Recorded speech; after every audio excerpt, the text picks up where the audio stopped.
आप सभी को जय मसीह की प्रेज द लॉर्ड। मैं पास्टर राजू वैद आप सभी का स्वागत करता हूं आत्मिक आराधना चर्च कुरुक्षेत्र की ओर से। परमेश्वर धन्यवाद, प्रभु की तारीफ हो। पिछले दिनों से लेकर अब तक संभाला, प्रभु का बहुत बहुत धन्यवाद।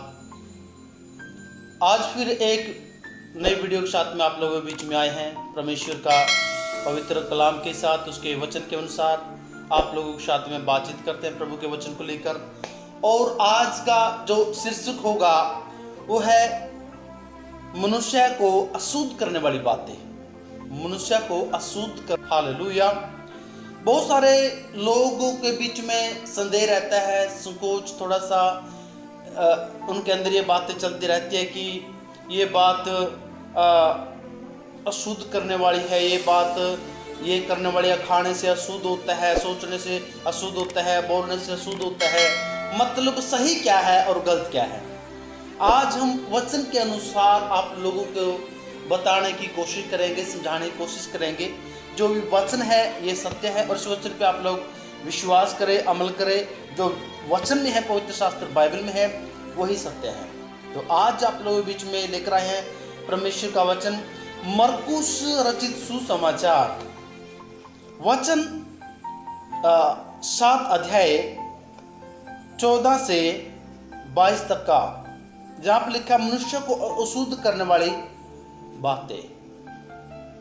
14 वचन कहता है, तब उसने लोगों को अपने पास बुलाकर उनसे कहा, तुम सब मेरी सुनो और समझो। हालेलुया। प्रभु यीशु मसीह का पवित्र वचन कहता है और प्रभु यीशु मसीह यहां पर बोल रहे हैं, तब उसने लोगों को अपने पास बुलाकर उनसे कहा, तुम सब मेरी सुनो और समझो। हालेलुया। लोगों के पास समझने की वो शक्ति, वो सामर्थ्य, वो ताकत नहीं है। प्रभु यीशु मसीह तभी बोल रहे, तुम सब मेरी सुनो और समझो। हालेलुया। 15 वचन कहते हैं, ऐसी कोई वस्तु नहीं जो मनुष्य में बाहर से समाकर उसे अशुद्ध करे, परंतु जो वस्तुएं मनुष्य के भीतर से निकलती है वे ही उसे अशुद्ध करती है। हालेलुया। ध्यान दे, परमेश्वर का वचन कहता है, जो बाहर से हम लोग चीज, वो खाने की हो, पहनने की हो, घर में कुछ भी इस्तेमाल करने की हो, कुछ भी है, सारे की वस्तुएं, बाहर की वस्तुएं जब हम लेते हैं वो हमें अशुद्ध करती है, नहीं करती है। आप वचन को ध्यान से सुने। ऐसी कोई वस्तु नहीं जो मनुष्य में बाहर से समाकर उसे अशुद्ध करे। मेरे प्रियो, ये ध्यान दे आप लोग, ऐसी कोई वस्तु बनी ही नहीं जो बाहर से आकर आपके अंदर आपको अशुद्ध कर दे। हालेलुया। बाहर की कोई भी चीज अशुद्ध नहीं होती। प्राचीन दिनों की बात करें तो, पुराने समय की बात करूं तो, जब लोग जो हमारे देश में जैसे दलित परिवार हैं, छोटी जाति के लोग हैं, बड़ी जाति के, इस तरह के लोगों में गलत फहमियाँ थी पहले। आज तो खैर इतना कुछ नहीं है, आज तो पढ़े लिखे लोग, अच्छा जमाना आ चुका है। पहले लोग किसी को छू लेते थे, किसी बर्तन को छू लेते थे, गरीब लोग, छोटी जाति के लोग, तो उस चीज को अशुद्धता समझा जाता था। मतलब किसी ने किसी के बर्तन को छू लिया और बड़ा घर का वो बर्तन है तो वो अशुद्ध हो गया, क्योंकि छोटी जाति वाले ने उसे छू लिया। लेकिन वचन क्या बोल रहा है, यही सत्य है। कहता है, जो मनुष्य में बाहर से समाकर उसे शुद्ध करे। कहता है बाहर से जो उसमें समाई है, वो बाहर की क्या है, सोच है, संसारिक सोच है कि इस व्यक्ति ने जो चीज छू लिया, इस छोटी बरादरी के, छोटी जाति वाले ने मेरे वस्तु को, मेरे सामान को छू लिया, तो ये अशुद्ध हो चुकी है। हालेलुया। लेकिन परमेश्वर का वचन कहता है कि ऐसा कुछ नहीं होता। बाहर की वस्तुएं जो समाती हैं, और वो बाहर की क्या है, सबसे पहले तो सोच है। ये जो सोच है, यही बदलने के लिए परमेश्वर का वचन बोल रहा है। सोच बाहर की है ना, आम लोगों में से, आम लोगों की धारणाएं सामाजिक तौर पे जो सोच बनी हुई है, और वो क्या है, वो ये है, इस व्यक्ति ने मेरे घर, मेरे परिवार, मेरे सामान को छू लिया है। यदि छोटी जाति के गरीब लोग किसी के घर में एंट्री कर लेते थे, चले जाते थे, तो घर को ही अशुद्ध समझ लेते थे लोग, सामान को छू लेते थे, अशुद्ध समझ लेते थे लोग। लेकिन वचन कहता है मनुष्य में बाहर से समाक्र से अशुद्ध करे, परंतु जो वस्तुएं मनुष्य के भीतर से निकलती है, अशुद्ध वो नहीं करते जो बाहर से आई हैं, अशुद्ध वो करते हैं जो भीतर से निकलती हैं। परंतु जो वस्तुएं मनुष्य के भीतर से निकलती है वे ही उसे अशुद्ध करती है। भीतर से क्या निकलता है? गालियां निकलती है,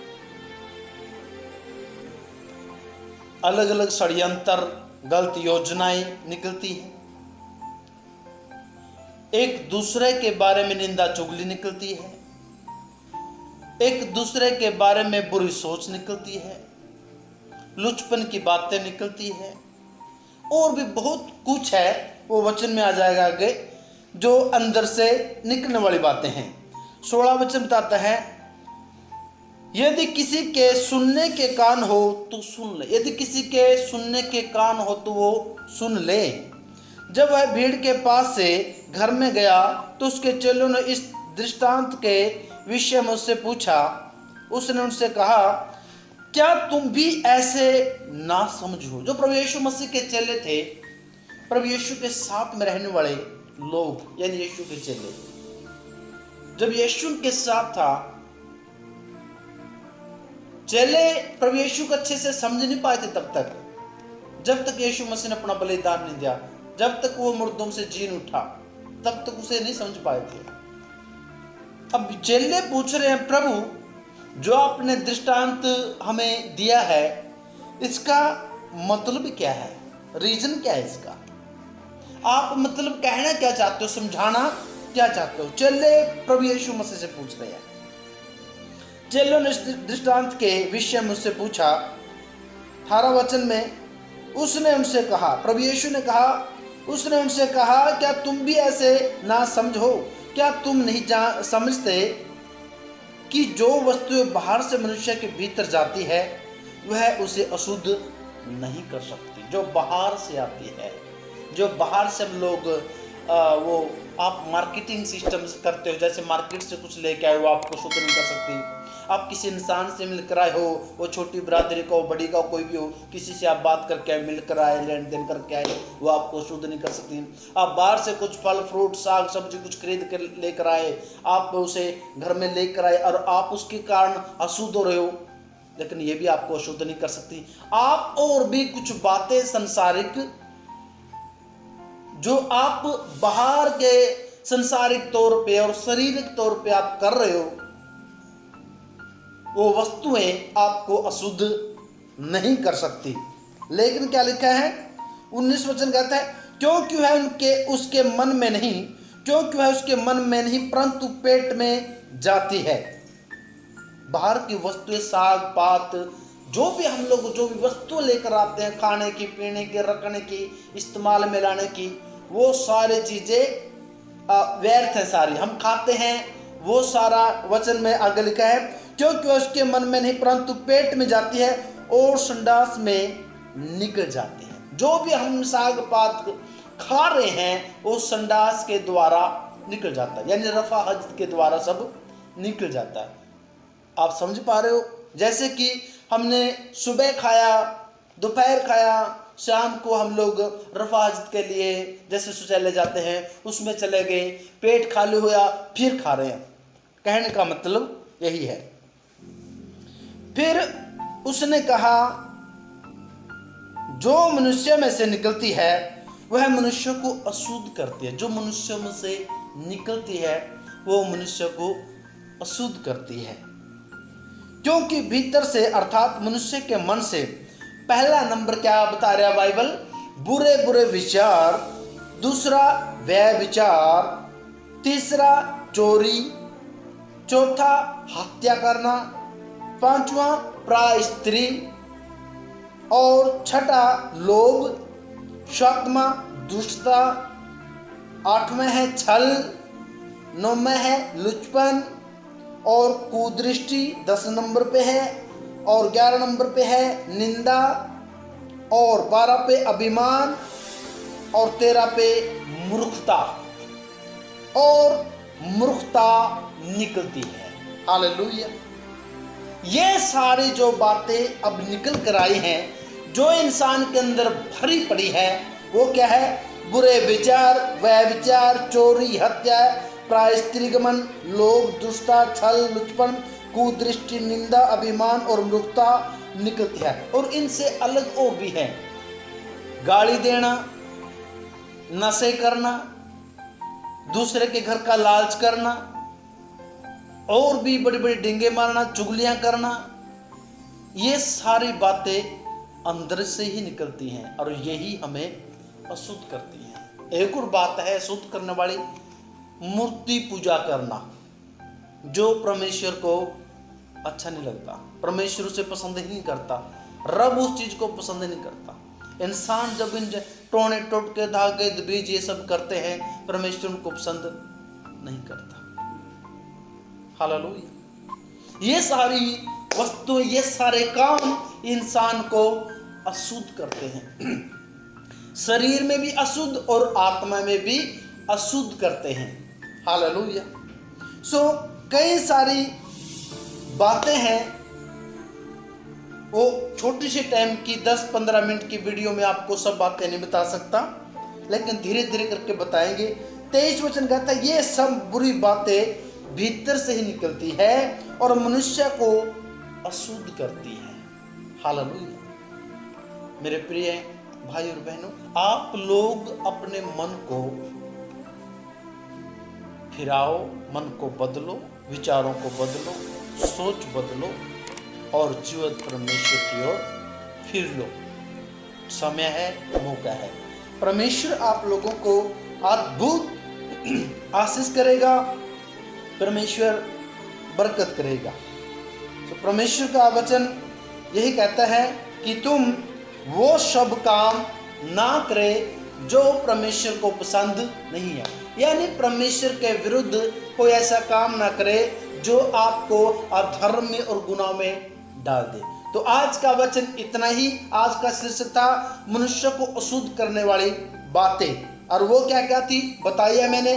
बुरे विचार, व्यभिचार, चोरी, हत्या, प्रायश्चितगमन, लोभ, दुष्टता, छल, लुचपन, कुदृष्टि, निंदा, अभिमान और मूर्खता निकलती है। और नशे, गाली गलौज करना, झगड़े कलेश करना, ये सारे जितनी भी बातें हैं मनुष्य को अशुद्ध ही करती हैं। शुद्ध करता है तो वो क्या है?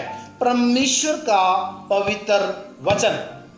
परमेश्वर पर अविश्वास रखे और भक्ति इबादत करे, तब आपका मन, आपकी आत्मा, आपके विचार शुद्ध रहेंगे और आप एक नेक इंसान बनकर इस दुनिया में भी परमेश्वर की आशीषों के नज़ारे लूटोगे, उसकी महिमा में बढ़ते जाओगे। और जब इस जमीन पर से यानी इस दुनिया में से एक दिन चले जाएंगे तो स्वर्ग में भी आप परमेश्वर में आनंद ही लूटोगे। परमेश्वर आप लोगों को इन वचनों से बरकत करे, ब्लेस करे। उम्मीद करता हूं आप लोगों को हमारी वीडियो पसंद आती होंगी और इन वचनों से प्रभु आप लोगों को बहुत मजबूत करे, दृढ़ करे। मैं वही बताऊंगा जो वचन बताता है, जो बाइबल बताती है, जो सच्चा है। ना मैं घटाऊंगा और ना मैं बढ़ाऊंगा, मैं वही बताऊंगा जो परमेश्वर का वचन कहता है।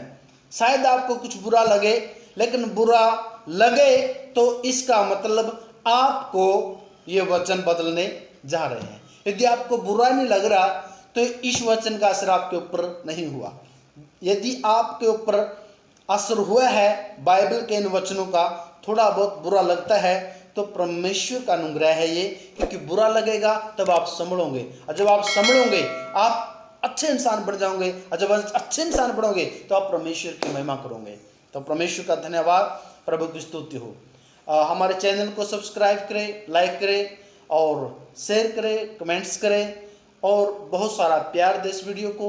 और परमेश्वर का धन्यवाद। मिलते हैं अगली वीडियो में, तब तक सभी को प्रेज़ द लॉर्ड, जय मसीह की।